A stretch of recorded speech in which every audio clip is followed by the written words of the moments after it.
Thanks for joining us tonight for this event on Has the UK's Electoral System Had Its Day? I want to upfront thank the Electoral Reform Society for supporting this event. This is part of a series of events that the Institute's doing as part of the general election. So if you could use the hashtag IFGElection2019 to tweet out any thoughts you have about the event tonight, that would be great. I'm Emma Norris, I'm the Director of Research at the Institute. I'll be chairing the event tonight. We're going to start with a discussion amongst the panel, probably talk about 3 or 4 questions for half an hour, and then there'll be about half an hour for the audience to ask questions, so you will get your say too, and then we're going to aim to finish at 7 p.m. sharp, at which time join us for drinks on the landing for the hour or so afterwards. Now, we're really lucky to have an absolutely amazing panel with us tonight. Starting from my right, we've got Antony Green, who's an electoral analyst for the Australian Broadcasting Corporation. He's an expert on electoral systems, modelling and data, and he's worked on every federal, state and territory election since his first election with ABC in 1989. Very impressive. Then we've got Darren Hughes, who's the Chief Executive of the Electoral Reform Society. He was an MP and a minister in New Zealand before arriving in the UK, having been first elected to the New Zealand Parliament at the age of 24. We've got John McTernan, who's a British political strategist and commentator. He has been an advisor to the Labour Party, including acting as Tony Blair's Director of Political Operations between 2005 and 2007. And then last but definitely not least, we've got Mandu Reid, who is the leader of the Women's Equality Party. And she's also worked as a civil servant in central government and the Greater London Authority. So, a great bunch of people. So to start, 2 of the last 3 elections have delivered hung parliaments. There's been lots of talk of tactical voting in this election, and as the Electoral Reform Society told us just a few days ago, nearly 200 seats haven't changed hands since World War II. But polls suggest we might be heading for another majority government this time, and critics of voting reform would argue that first past the post is simple, it maintains the link between MPs and constituents, and it avoids too much behind-the-scenes horse trading. I want to start by asking our panel, is it time for voting reform in the UK now? If yes, what's the case for reform and what should that reform be? And if no, what's the case for keeping the status quo? Darren, I think I'm going to come to you first. So I'm a surprising yes, it is time for change on the topic. I think there's several reasons. Well, one is that this is not a system that gives you an election everywhere. So we're about to have our 5th general election in 15 years, and it's not an election that takes place everywhere. Just 2 years ago at the last election, only 70 seats changed hands. So the election just takes place in small pockets of the country. And even where it takes place, most of the votes that get cast don't contribute to the outcome. So they get faithfully counted and reported, and they're legal and they're in order, but they don't contribute to the political outcome because the winner either didn't require that many votes, and so they have the wonderful effect of being ego-satisfying but not politically changing, or they were votes for a winner, and we have a winner-takes-all system where we think one single person can represent a geographical area. So I think for those reasons we should have a change, and we should move to a proportional system that has a constituency link, and all the PR systems that are in use in the UK right now do have strong constituency links, but they also maintain proportionality, so that this is not some sort of miracle case, it's something that can work. And then finally I'd say that the reason we should do it is to change the mechanics so that seats match votes. I think that's a very important thing to keep faith with the way people vote, but it's not the only reason to do it, and if it's all we do, we won't really change or improve much. We've released a poll today that shows 80% of people don't think politics in Britain is working. So in addition to the mechanics of the electoral system, we need to change the culture of politics. And I think one of the ways to do that is by having a voting system that more healthily, transparently and honestly reflects our political differences by translating our votes into seats in the House of Commons. Brilliant. Thanks, Darren. Just one quick follow-up.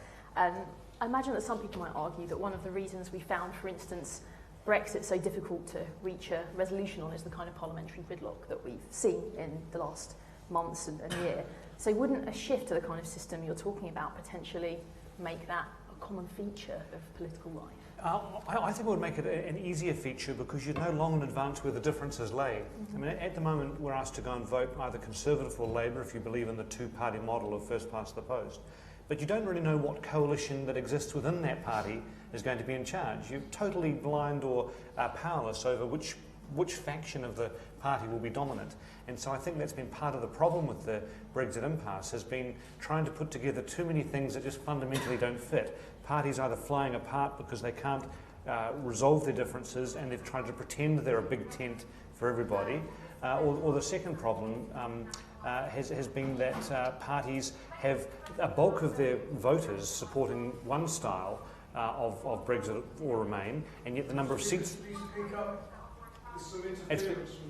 You want me to speak up or the other speaker to speak up? Sure thing, I'll try and... Okay, no trouble. So the final point I was going to make, in addition to the great ones I've already said, sir, but the final point I was going to make is that first past the post has given a genuine problem for, say, Labour, where 2/3 of Labour voters supported Remain, but 2/3 of the constituencies that gave manifestation to Labour's support in the Parliament voted to leave. And that conundrum, that dilemma, is partly because we have the adversarial system. If we had a system that did be more open about the differences and treat them as good and healthy things, then we could put together more sensible coalitions of support on topics and government formation as well. Yeah, thank you. Antony, I'm going to come to you next. Well, again, I come from a very different political culture in Australia. It's inherited. People always talk about the convicts that were sent to Australia, but people forget Britain used to send its political prisoners. So the Chartists, the early trade unionists, the Fenians, all ended up in Australia. And from the 1850s onwards, Australia became an experimental place for electoral systems. First country in the world to introduce the secret ballot, manhood suffrage, female suffrage by the end of the century, that voted itself into existence with a constitutional referendum and then votes. So the process that's now used by the UN as nation formation was invented in Australia. Now, on top of that, the experiments since Federation in Australia have been less common around the world. We have compulsory voting, and Australia makes it work, and everybody votes. It's very easy to vote in Australia. And the second thing is we have various forms of the alternative vote and STV, electing our houses. We also have the peculiarity of a very strong federal system and 2 house parliaments at both state and federal level. So to some extent, we're talking about proportional representation. We don't have a lot of that in Australia. We do have in our upper houses. But the sheer way that federation works and the different levels of government in conflict means that a lot of that process of argument that goes on across different levels of government. So proportional representation doesn't have a big input. Isn't a big argument in Australia, but we do have much more centrist politics. Is our centrist politics created by compulsory voting and the alternative vote, or was Australia just generally more centrist than Britain in the first place? The thing that struck me when I was here in 2011 working on the alternative vote referendum was how on the left of politics and the right of politics, their view was they didn't want the AV. AV would force in the Blairite experiment of trying to appeal to the centre ground to reach a majority. And for the left and right of politics, first past the post worked very well, because every so often an election would deliver you power over the controls of government. The system would give you a clear majority government with only a minority of the vote. I think one of the mistakes that's often made about looking at British election outcomes is to look at the national vote and compare it with the overall outcome. The key thing that occurs in Britain, because of first past the post, is many seats are forced into 2-party contests and third-party vote disappears. If you look at the Liberal Democrat vote, it's a much more regional vote. The Labor vote is increasingly regional, and the Conservative vote is also increasingly regional. And of course you've got the SNP and Plaid Cymru as well. That first past the post doesn't work well in that sort of system. You can make the same criticism of Canada, and Canada's also grappled about how to get electoral reform. Proportional representation would force more attention to winning in the middle. Alternative vote is a weak method of doing that. Proportional representation is a stronger method of make people battle about the middle.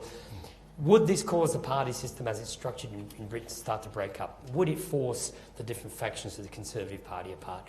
Would it force factions of the Labor Party apart? Would it create more multi-party politics like Europe? That's hard to assess, because New Zealand, which moved to a PR system, has in fact moved back towards being a 2-party system again under proportional representation, which is not what you'd expect. But I've got to say that it is peculiar in Britain that because of the way the electoral systems work, because of experiments with holding referendums, holding a Brexit referendum is completely against the British constitutional history. and is why there is so much problem over Brexit, because the public were given the option, voted one way, but most politicians, the majority of politicians, think it was a mad decision to make. And so that you've got this conflict that's going on there. It strikes me that without some form of electoral reform along the way, that this will continue to be a problem in British politics, that every time there's a conflict you get the emergence of third parties, but the third parties don't get represented in the parliament.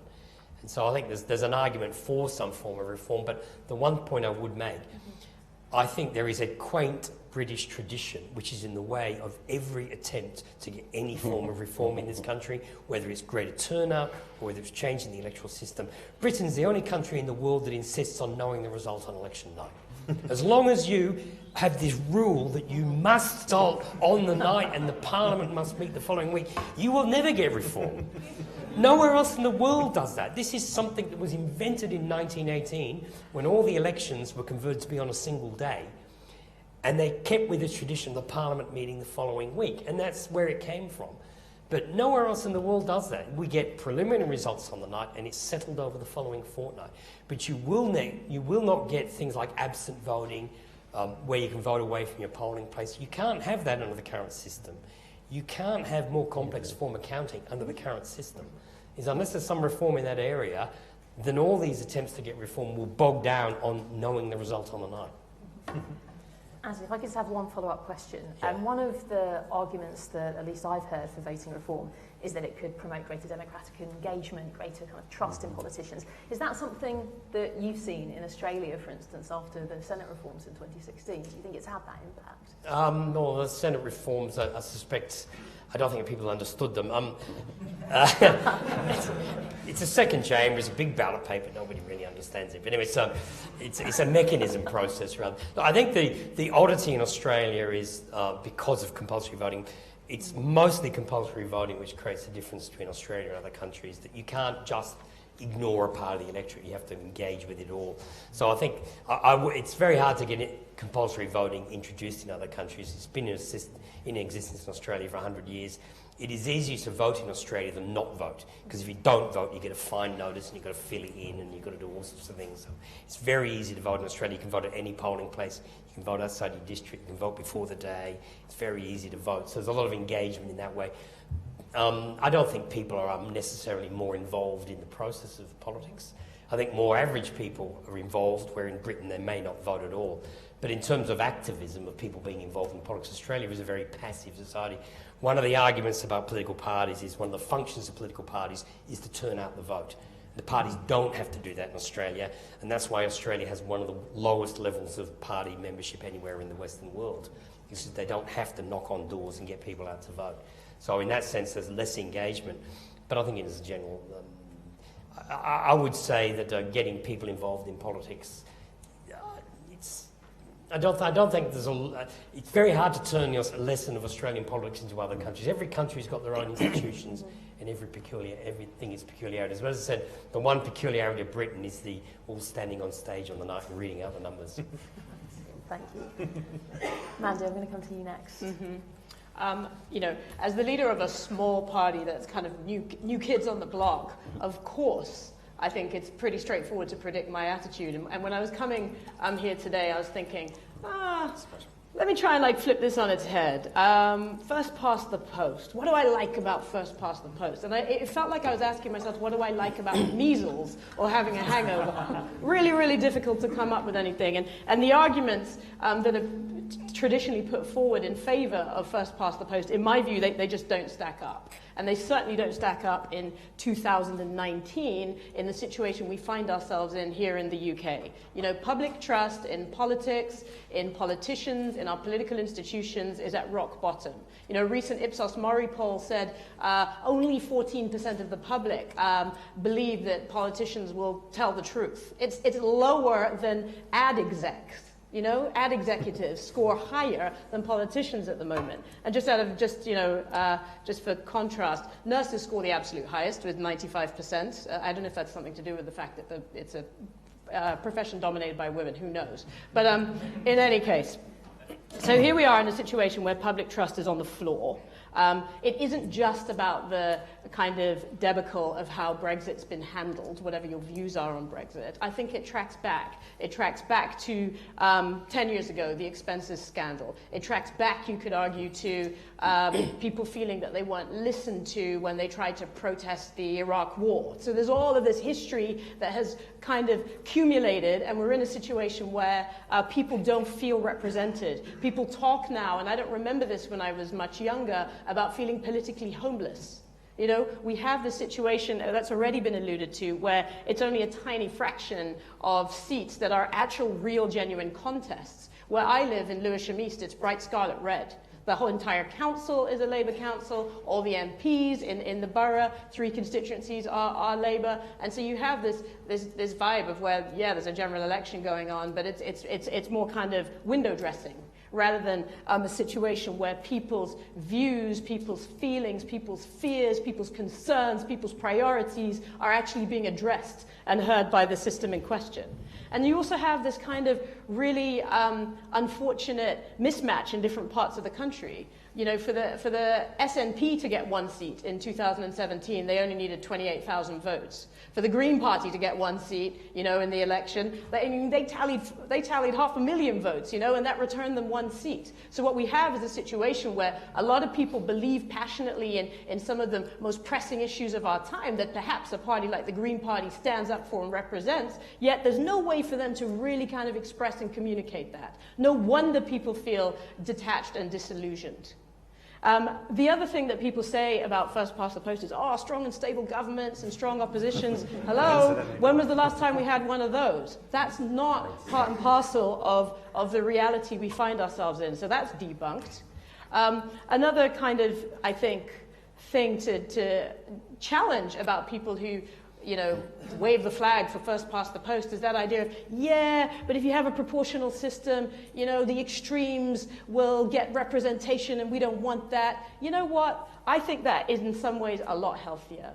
You know, I worked for many years for the Mayor of London in City Hall. Some of you may remember in 2008, the BNP won a seat on the London Assembly. That's basically the Parliament for London. They won a seat. That guy, Richard Barnbrook, was a complete imbecile. You know, they say sunlight is the best disinfectant. Well, actually, he exposed himself, he exposed his party, he exposed what he stood for what it was. And there was a debate, there was a discussion. His views were challenged by his counterparts who had also been elected. What we have in the system is a situation now where, in my view, the most influential political force in the last 20 years has been UKIP. They've changed the destiny of this country because the system created a scenario where their campaigning, the stances they took on the issues they chose to zoom in on, actually caused the other parties to contort themselves, to look like them, so as not to hemorrhage votes where they feared they might do so. And look now, we find ourselves in a situation where we're more polarized than anybody can remember in living memory. Who is being served by that? I can't think who's being served by that.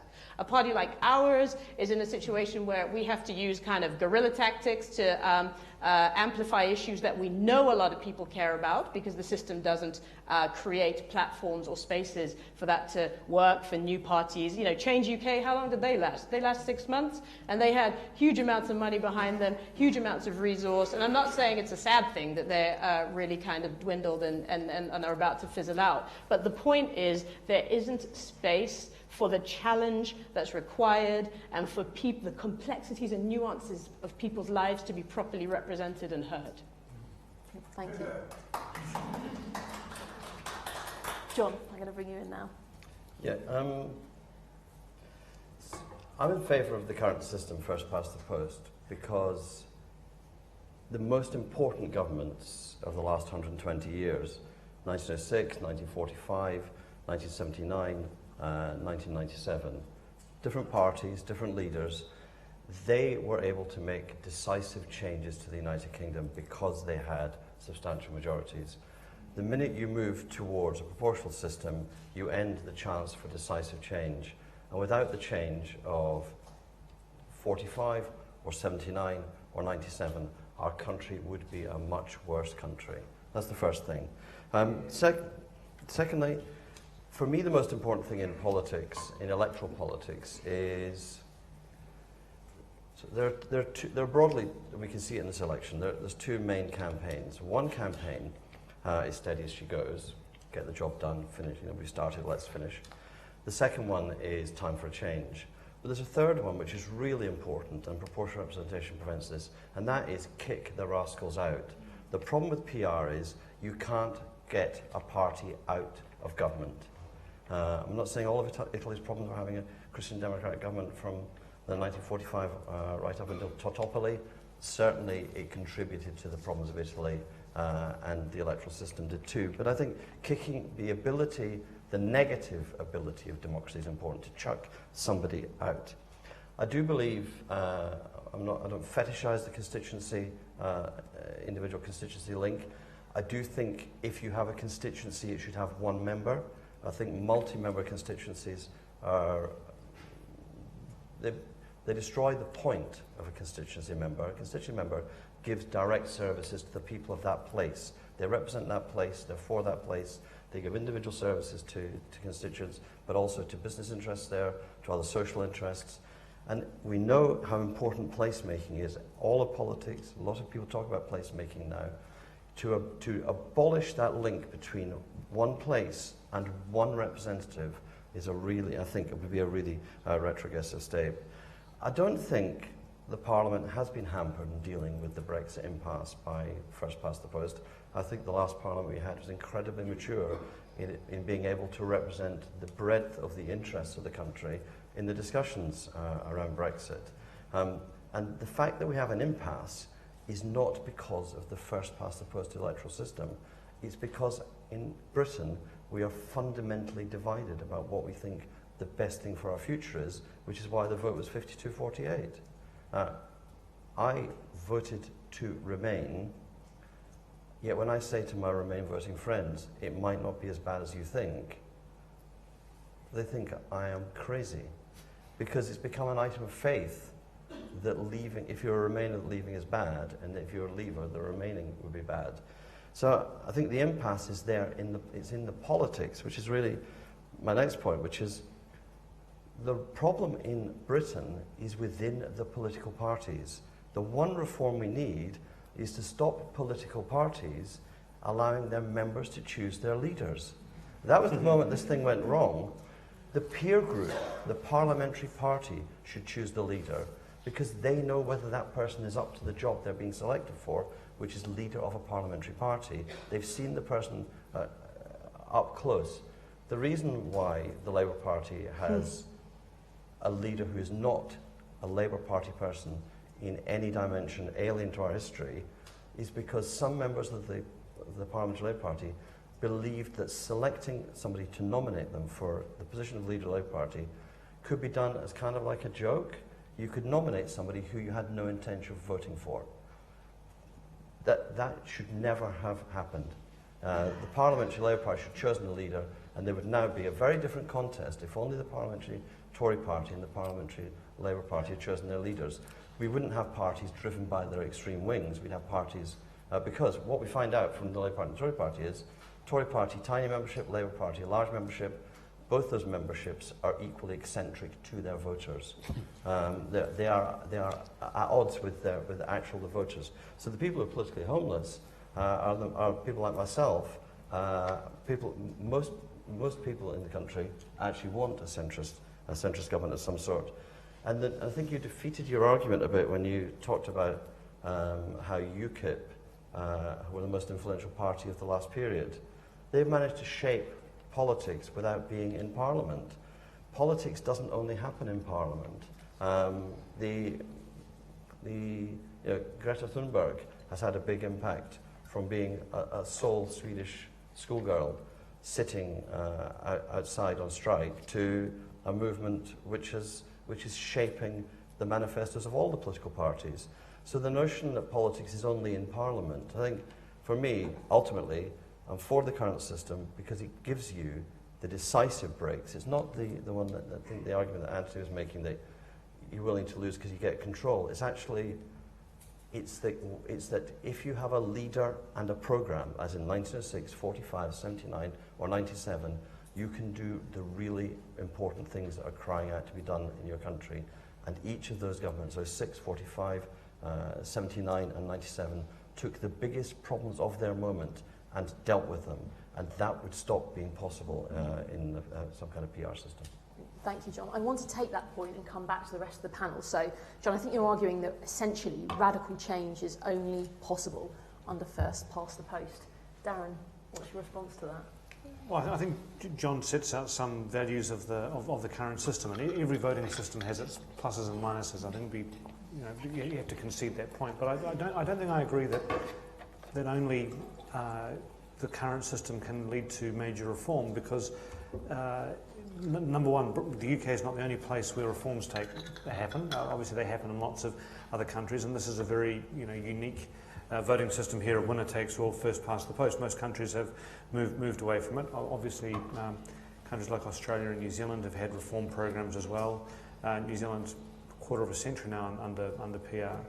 I also think that some of the strengths that you have to acknowledge about other systems, you have to think, well, is the price worth paying for that strength? So those were four elections that John mentioned where he liked the result of the election because of first past the post. But we've had many more than 4 elections in that period. So the question for voters is, am I prepared to have lots of people unrepresented, votes stacking up in the wrong places, as it were, not contributing to the outcome, in order to get these occasional moments in history where strong governments can come in. And of course, if most people haven't voted for them, then they might not agree with that program of change anyway. So I think the better thing to do when you have a more consensual model is it might take you a little longer to get the reform through, but you've built more lasting grassroots support for it, so that when there's a change of government, you don't get the baby going out with the bathwater. I think if there was a change of government here in a week and there's a radical program of one side that could make a lot of changes in the country, it's entirely reliant on it being re-elected the following time for those changes to stay. So if you're in favour of that, you'd be wanting to see how can you build up more parliamentary support for that. So I think that when you take it over the long run, if you're looking for lasting change that engages more people, it's better to involve more parties, more players, more actors, and critically more voters, so you get that long-term change. Thank you. Mandu, did you want to come in? Yeah, I think that just linking back to what I started by saying, having a situation where the system actually makes the idea of compromise almost a dirty word, the idea of collaboration something that is seen in an unfavorable light, is just not where we are in 2019. Some of the issues we're trying to solve, not just in this country, but globally, require what you just outlined, this idea of building consensus, building support, having people who, from the grassroots right up to the corridors of power in government, feel a kind of recognition and investment in the program that's being put forward. And I think actually a system that encouraged people to collaborate, come together, accommodate one another is going to serve us better, more consistently in the long run than what we have now, which is just more dysfunction than anything else, more polarization than anything else. And I think the worst excesses of first past the post we're experiencing now, and the fears we have, and this thing about, we need the results on election night. I mean, traditions change. We can change that. We can change our expectations around that. I think it would be really strange to let the tail wag the dog and say that's a reason not to go for electoral reform. But obviously it'll take people just having to amend their expectations. So for me, I don't feel persuaded that sticking with what we've got is going to serve the destiny of this country better than trying to find models that actually allow more cooperation, collaboration. Climate change is a massive, complex issue. You need people to come together and work together. One last question for the panel before we go to the audience. We have obviously talked about electoral reform in the UK before. In fact, relatively recently, we had a referendum in 2011 and electoral reform was rejected, AV was rejected. If you think there's a groundswell of support for electoral reform, why did it fail in that referendum and relatively decisively? Have things changed in the last 8 years? I think it was fairly obvious that one of the reasons it was put up by the Labor Party before the 2010 election as part of an attempt to compromise with the Liberal Democrats, but it actually wasn't Liberal Democrat or Conservative policy of that election. It was childless. Nobody really supported it. Even the Electoral Reform Society wasn't madly behind AV as a solution to the country's problems, and there wasn't anybody really campaigning for it. And both, I remember it was John Reid and David Cameron doing this press conference. I remember sitting there thinking, here's the old Tories and the old left arguing why they don't want an electoral system which might force them towards the middle. It was fascinating to watch. The other things which are really, really obvious is that what's not stressed about electoral systems is they should be simple and easy to understand. Yeah. And that was something that was really played on very strongly. I remember the No Case ran this ad explaining the count of an AV process, and it was quite hysterical. The thing about it, I always say, there's a difference between how you vote and how the votes are counted. And nobody should ever explain how to vote by explaining how the votes are counted. Agreed. Electoral reform can have a big impact. The introduction of proportional representation for local government had a big impact on the Labour Party in Scotland. It undermined them in places like Glasgow and Edinburgh, and let other forces in, which was one of the reasons which undermined the British Party. But also, one should never discount the fact that sometimes PR is not a good result. If you look at Germany and Austria, two of the things that have led to the re-emergence of extremist parties has been the occasional forced grand coalition. And grand coalitions undermine both sides of politics. The left, the Social Democrats have been undermined in both countries by having to govern with Conservatives from time to time. So, look, sometimes we confuse how the electoral system interacts with how party politics works. Italy is a classic example. Italian politics is the problem, not their electoral system most of the time. So can Britain be made better with some form of electoral reform? Probably yes, but you've got to work on it and work out a way to do it. And I think one of the difficulties is both the traditional left and right don't like having to make compromises and deal with the middle. And that was Tony Blair's great invention, was to appeal to the middle, produce huge landslides, and actually behaving like that is an anathema to many people in the Labour Party nowadays. And so it shows you how difficult it is to actually get into this sort of debate. Thank you. I think it's complicated, people, I don't think that I haven't come across that many people that are brilliant at communicating about electoral systems, the merits, the disadvantages, the pros, the cons, and I think in a kind of referendum like that, to have a really meaningful national debate, national conversation, you need people that, and you need techniques that actually allow people to allow it to make sense to people. And so I think, if that was going to happen again, a lot of work would need to be done on all of the comms and how it's presented, how it's explained, and how people's fears, which are just normal human fears about change or uncertainty, are handled and dealt with. And I just think that wasn't done very well at all at the time of that referendum. Thank you. John, did you want to come in? Yeah, why would you ever want to have a referendum? Genuinely, you should never in politics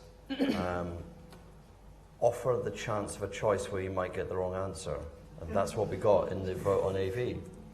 And there's definitely a tension between referendums and our own parliamentary system. My actual view is that it was an error by the Blair government because the intention of proportional representation was to reunite the traditional, separated with the liberal wings of politics, the Liberal Democrats and the Labour Party, to really complete the work of David Owen and the Social Democrats. That would have been a historic moment because progressive forces in the UK have been split since the 1920s, and as a consequence, Labour forms a government when we do it well, once every three goes. And you have to have a leader as exceptional as Tony Blair to actually win. So it's really, really been difficult for the progressive side of politics to actually win. So reuniting, and that's actually, that political project should have been surfaced openly and dealt with openly, and the Labour Party should have merged with the Liberal Democrats. Then we wouldn't have needed a referendum on AV. We'd have a completely different situation. Obviously, we wouldn't have Jeremy Corbyn as the leader of the Labour Party, which would have been a minor but significant byproduct. And the problem about the wings of politics is a genuine one across Europe. And so I disagree with Antony about the Grand Coalition.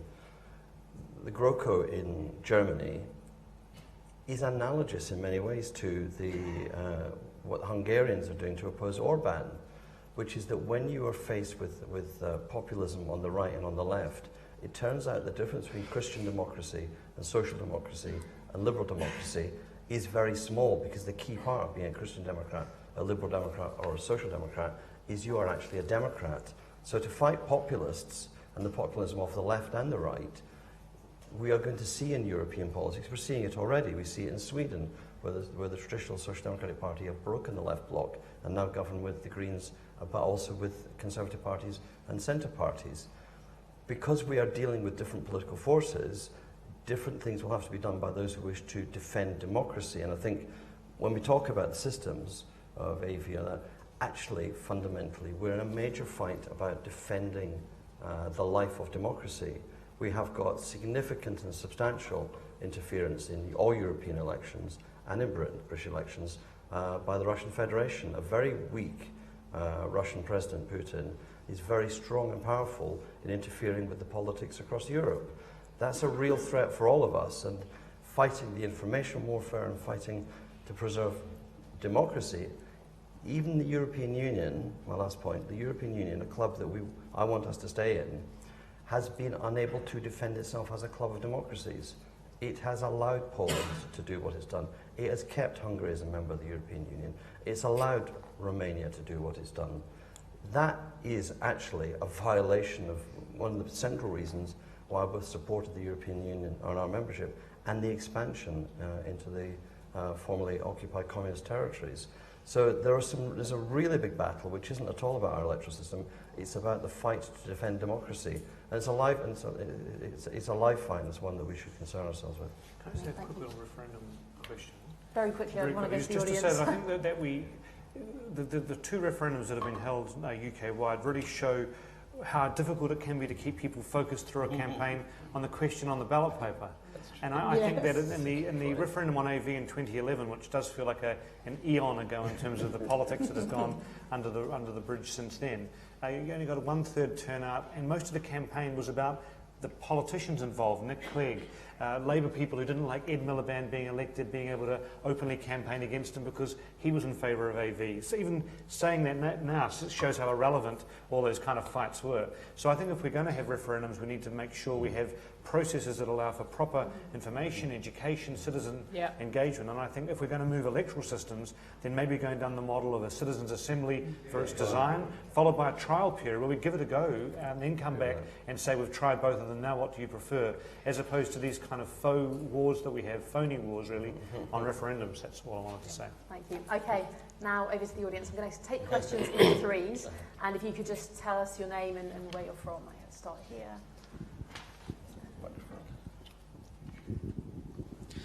Theo Morgan, Labour campaign for electoral reform. So you probably know what my view is. I'm a great supporter of moving to a proportional system, because the main argument for me is that I don't feel my vote counts. I live in a safe-ish Labour area, and I feel really deprived of choice. And by having one MP, well, that might be a Labour MP because of a factionality, but I disagree with or don't like, or might like them. But it's so dependent on where you are. It's interesting that in Lewisham East, actually, I was looking, the Labour MP there is undecided on PR, apparently, because she says, I'm happy, I don't mind, as long as it wouldn't let in any BNP MPs. And I feel, well, so you just don't want to listen to people with different views other than your own, which is a massive flaw in our democracy. But the question I suppose I wanted to put is, obviously, from my point of view and people in LCER, it's very disappointing that Labour has been so kind of sluggish on this issue, and many MPs are for it, many are ardently against, but the party is only committing to a constitutional convention.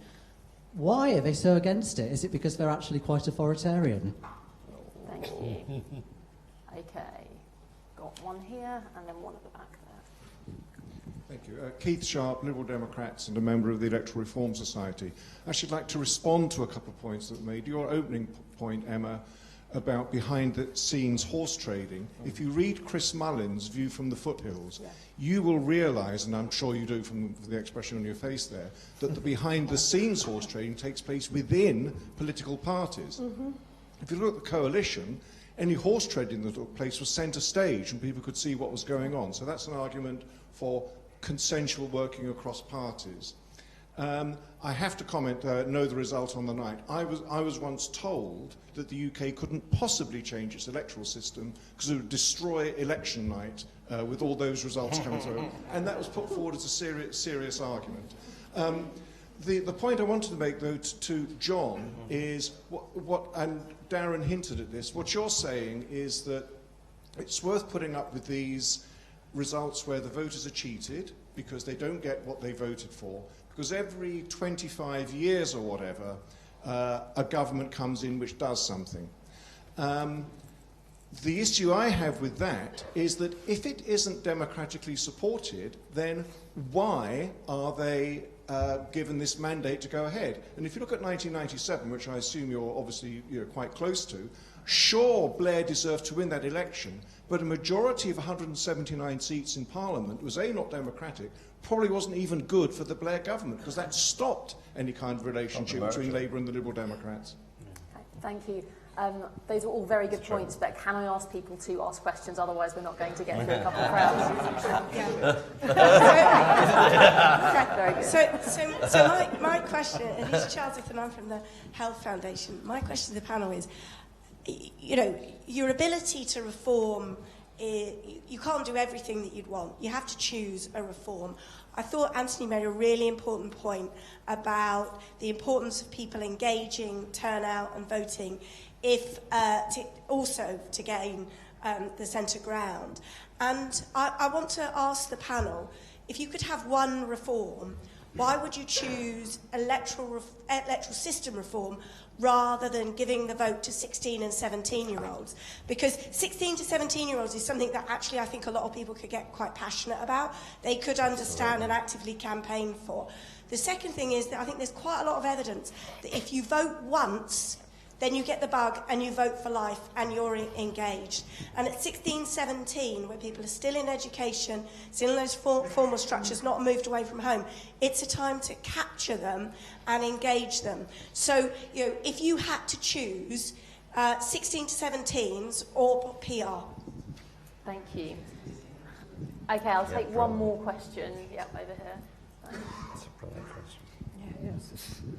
Thank you. My name is Martin Lejeune and I work for CT Group, which is an organisation that runs election campaigns. So I've been close interested in this. If we were to change our present system, and I have to say I'm completely unconvinced by this, if we were to change our present system, it would be a revolutionary shift in British politics. I think that's absolutely clear. Whether you want it or you don't want it, it's a huge issue. I would like to ask the panel whether they think this is an issue which the people, the voters of Britain, are crying out for. If you really think that, then I'd be very, very surprised. If you agree, as I think we would all agree, that this is certainly not top of the tree for voters, why should we, in the bubble, force that change upon them? Brilliant, thank you. Okay, so we've got why are, I think, some of Labour so against voting reform? If you had to pick between voting system reform and votes at 16, which would you pick?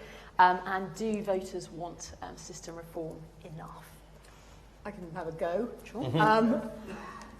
I mean, a lot of the electorate are really unhappy that their vote doesn't count. Now, if you want to kind of if you want to kind of project from that, with the right explanation, I said the comms has been awful every time this gets discussed. If you want to project from that, I think it is reasonable to suggest that actually people would prefer a system where their vote isn't a postcode lottery depending on which constituency they live in. Do I have to, choosing between that was a really hard question. Choosing between votes for 16, 17-year-olds or PR.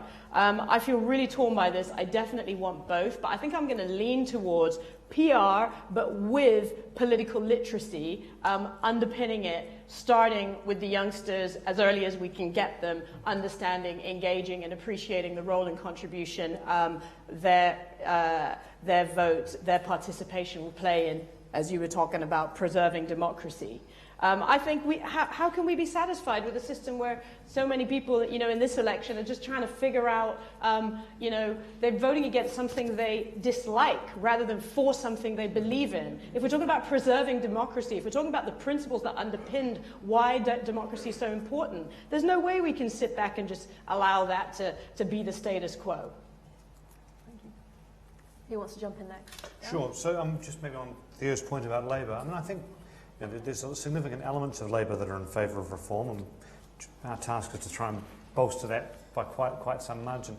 But I think the prevailing view amongst people once they get to the top of a party is, I'm almost there, I've almost made it, and I can get a majority, and I can just do all these amazing things, and people will be so grateful I'll be re-elected. And so you sort of get a bit of groupthink at the top of any party with leadership. They really believe in what they're doing, and I think that in some of the more sort of the power structures of the Labour Party, there are elements that just think, well, we sit out elections that we lose, and then when we win, we get good access and good control, and that's the bargain that we've come up with. So I think there's a lot of work to shift that way of thinking. And Jeremy Corbyn has always been a supporter of first past the post, but then someone like John McDonnell has always been in favour of PR. So you see, it's not all one-way traffic, but there's still a lot more to be done. And in terms of whether the public are in favour, CT Group Crosby Textor.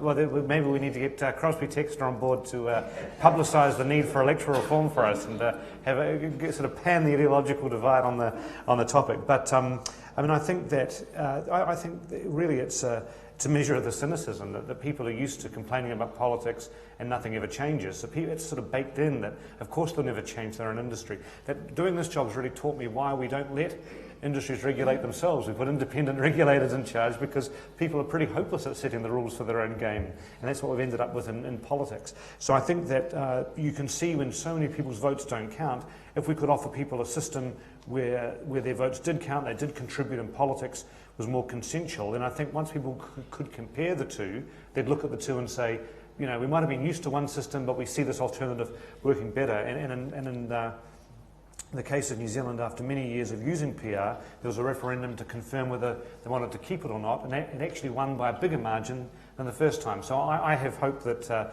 that the demonstration of it would be the proof in the pudding, but I can see the point that people aren't talking about it on the bus, necessarily specifically, but the problems that lead people to care about it, I think, are the things that people are kind of negative about. And on the question of the votes at 16, I think I'd change the electoral system first, and then once harmony and peace breaks up, they would see the virtue of including 16 and 17-year-olds in the franchise. We strongly support that campaign, but your question was if you could only choose one, so I want to be direct. So I disagree with Theo. I don't take lightly the idea of fascists being in the UK Parliament, and I can see why a Lewisham MP particularly cares about not having the BNP in Parliament. The New Cross fire, the people who were killed in the New Cross fire, the killer of the black people, black young women and young men who died in the New Cross fire, that killer's never been found. That's a major event for the community there. So the notion that a local MP believes fascists shouldn't be, the inheritance of the National Front shouldn't be in Parliament, is not to be disdained. In terms of horse trading, where was the horse trading? I actually know the answer to this, but where was the horse trading done in public about trebling tuition fees to 9,000? Do you know, I've spoken to senior Liberal Democrats about this, and I was told by one of the most senior advisors it couldn't be stopped. And I said, why? And they said, oh, there have been too many meetings. Too many papers brought up by civil servants, too many calculations about how the system would work. The trebling of tuition fees probably did more to undermine the young people's faith in politics than almost any other event in the last 20 years. In terms of who's cheated by elections, it took 4 governments until finally inflation and union power was dealt with decisively and permanently in the United Kingdom. Who was cheated in the 1960s and 1970s when successive Labour and Tory governments were unable to deal with inflation, unable to deal with militant trade unionism? It was ordinary people. So you've got to balance out who's being cheated in the process. We required the decisive election of 1979 and 83 to change that landscape forever. But it's unfortunate the Conservative government had to do that, but some government had to do it, and Labour governments had their go and failed. And I don't mind, I don't think, having decisive change every 25 years, because actually we probably only need reform every generation. The problem with our politics is a lot of time the tinkering by politicians who want to do something while they're in government. And on that's why I'm against revolutionary change. I think evolutionary change is probably more important. I have never come across in politics, and I've been in politics for a very long time, I've never come across an idea as stupid as voters at 16. It is absolutely the most ridiculous idea that I have ever heard proposed. So at the moment, you cannot buy fireworks if you're 16 in Britain. You cannot use a sunbed if you're 16 in Britain. You cannot buy alcohol if you're 16 in Britain. You cannot get a tattoo if you're 16 in Britain. But we propose that people who are 16 should choose the government of the country. We don't even want people at 16 to leave school. We want to have compulsory education to 18, and ideally at least half of those people to go on in full-time education. We want to interfere in those lives because we have a view about adulthood. Obviously our view of adulthood is completely stuffed up in all kinds of ways, but the notion that we resolve this by saying you're old enough to choose the government but you're not old enough for a tattoo, I mean, seriously? Okay, I want to come to the audience one more time. So very quickly, Anthony, voting system reform or votes at 16? Well, I'd go for voting system reform because I don't think votes at 16 is actually changing much apart from the people who get to vote at 16. I find it interesting that 40 years ago, when lots more people left school and started work at 16, the voting age was 21. And as more and more people are not in the workforce, they're studying, we're talking about lowering the voting age. So it's a different argument than it was back in the 60s. Electoral reform, I think the interesting thing is to look at some of the voting patterns that have developed in the last couple of years in terms of who votes for who. I think one of the weaknesses of what's going on in Britain at the moment is the position of the Labour Party, which has gone back to being an old-fashioned Labour Party talking its socialist agenda in that sort of area, at a time when people who don't like Brexit and things like people who are well-educated and younger voters, they haven't got any alternative except to go and vote for the Labour Party. I think one of the weaknesses is that most countries in the Western world developed a party system in 1918, straight after the First World War, and it's rigidly still there. But actually, the way people are voting, why they're voting, is much more complex.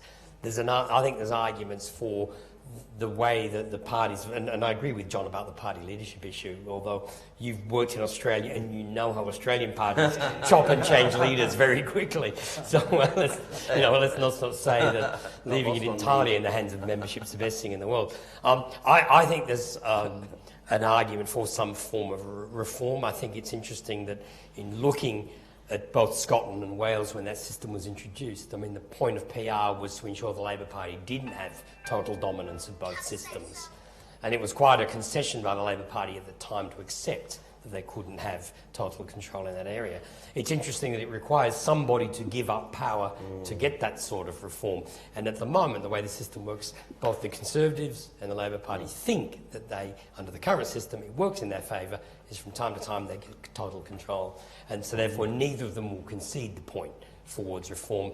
And the Blair government, which did concede that point, is now a dirty word in terms of the Labour Party, in terms of how you do reform. So I think that's the biggest difficulty. Okay, I'm going to come to the audience one last time. So someone over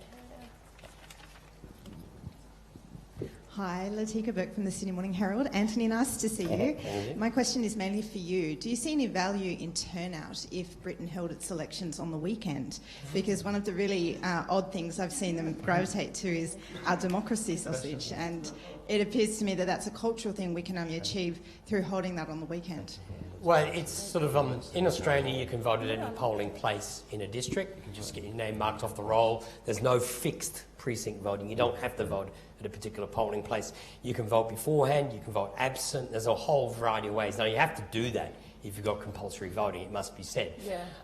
But any attempt to, the idea that, say, if you can't make your polling place in the day, but you're in the centre of Birmingham, why isn't there somewhere in the centre of Birmingham you can vote in any of the districts in Birmingham? Well, the reason you can't is because they can't get the ballot papers back to the returning officer. Now, there must be a way they can do it. There must be a way to do things like that. That's what just gets me. So, oh, no, we can't do that. Can't do that. It's just, I'm looking forward to Thursday night when all those people in the sand shoes are running into Sunderland with the ballot boxes and the police have got the sirens going. I mean, this is so important for democracy to be able to do that. Look, I think there's ways you could get the turnout. The difficulty with turnout, people say, oh, everyone's obsessed about turnout. The difficulty with turnout is if you start to get what happens in America where the turnout's dropping down towards 50%.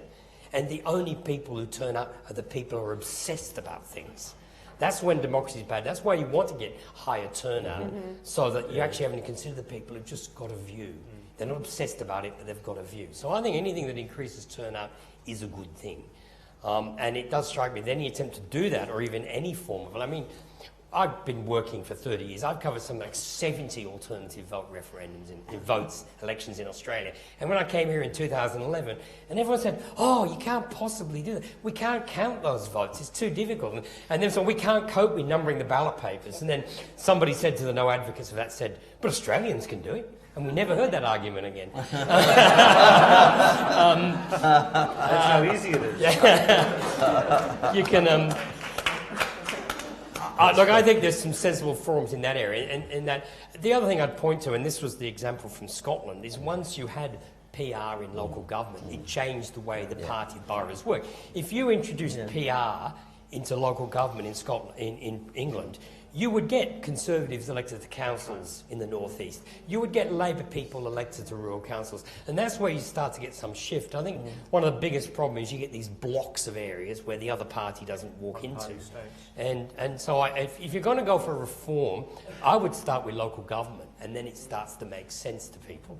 But the worst thing you can do is the Jack Straw report in about in the late 2000s, where he said, he looked at all the electoral reforms of the Blair government, Scotland, local government, London, and looked at it all and then said, but we can't make a decision about the House of Commons electoral reform until we resolve the House of Lords. I mean, that's admitting defeat if you tie any form of electoral reform to the House of Lords. So I would start with local government. I'd start with trying to find ways to increase the turnout by having more adventurous ways of taking votes.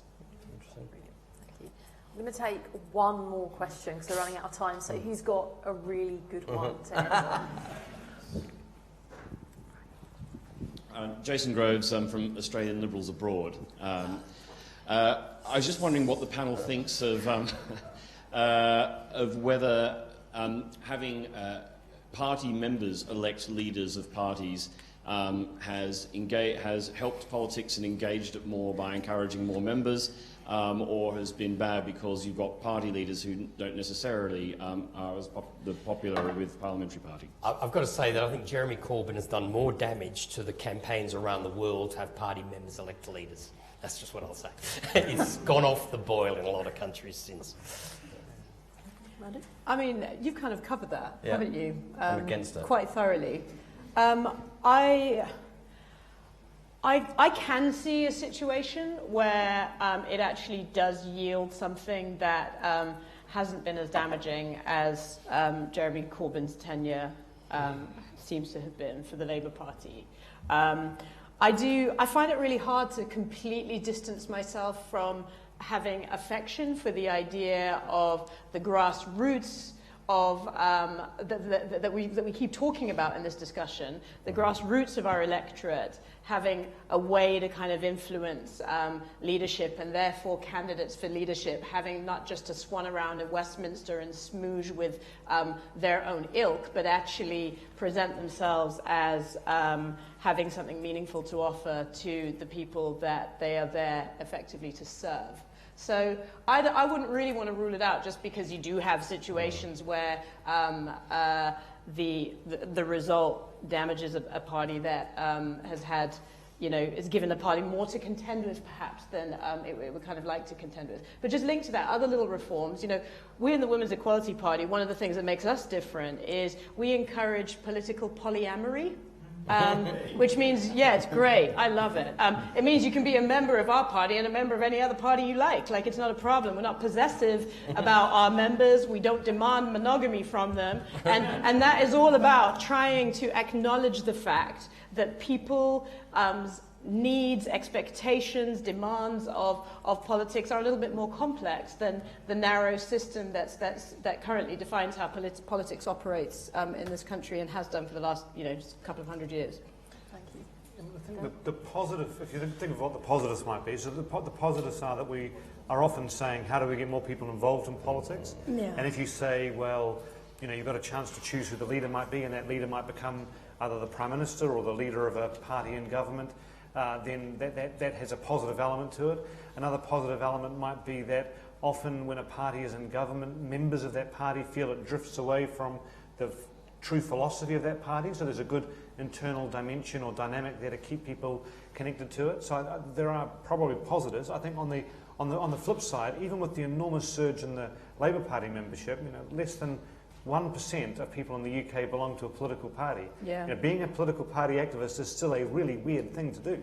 And I think that part of the problem can be if party members believe they are the voice of, quote, the people, when actually 99% of people don't join parties. And I know you could say, well, they're self-selecting and anyone can join, so the door is open. But we need to be realistic that most people won't join political parties. And with respect to, say, on the other side, with the Conservative Party, over the summer, in a country of 67 million people, fewer than 100,000 Conservative Party members chose the person who became the Prime Minister. Now, okay, we're having an election, but that wasn't going to be happening at the time. So I think we've given a lot of power away to a small number of people, which is fine if they recognise they're a small number and behave in that way, but I think if people start to say, we are the public, and the leaders are trying to address that internal audience all the time, then the 99% of us who don't join political parties are left out. And of course we have a terrible voting system that doesn't represent our views anyway, which is just a kind of a link to the point of the night.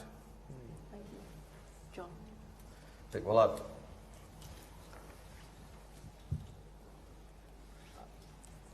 I don't see any benefit to either the Tory party or the Labour Party by extending the franchise to the membership. It doesn't make them more representative of their voters as a whole. I don't think the people who voted for Boris Johnson, the reasons they voted for Boris Johnson, were representative of Conservative voters.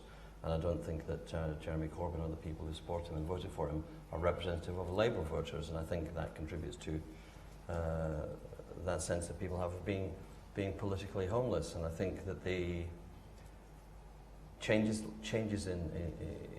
in those kinds of organisations, in a sense, fundamentally, I suppose, feel that a lot of the issues that we have to do are to do with culture and a sense of agency. And I don't think that either a political culture or a genuine sense of agency over one's own life are given to people by the kinds of technocratic reforms that we're talking about at the moment. Our part of the problem of our politics is that people feel detached from decisions around their place, around their community, around their families, around the services that they use, around the jobs that they do, the jobs that they want, the prosperity they want for themselves and their area. And that, the difficulty we've had in all this discussion is trying to stretch this system reform that we want, the technocratic reform we want, stretch it back to demonstrate that it could restore a sense of trust or a sense of faith or a sense of something else. Maybe we should be thinking much, much harder about what it is that people lack. And as I said in the beginning of what I said, I believe that the most liberating thing for people, an energizing thing, is a sense of agency over the things that matter to them and will matter to them in their futures. And I think one of the biggest frustrations with politics is if you go around and talk to people, you knock on the door and ask people, are they going to vote for your party? Or they'll give you a quick answer and move on, and you can move on. If you ask them what they care about, what matters to them, what could improve the area they live in, you're probably there for half an hour, but you actually might have a thoughtful, thought-provoking conversation, and it will be quite modest changes, which are ones which actually individuals could sort for themselves. And I think one of the problems of us, people, particularly myself, and people in professional politics and politics professionally, is you kind of think that politics is the answer for everything, and for most people the answer lies with themselves first, with their friends and family second, with their broader community and social groups third. And government is way, way, way, way down the list of things that can make things better, improve things for them. And a bit of humility for people who are professional politicians goes a long way, I think. Brilliant. Thank you, John. Okay, we're going to have to draw the discussion to a close there, but we can continue talking over drinks on the landing. Thank you to you all for coming along tonight, and thanks most importantly to our brilliant panel for making it such an enjoyable and lively discussion.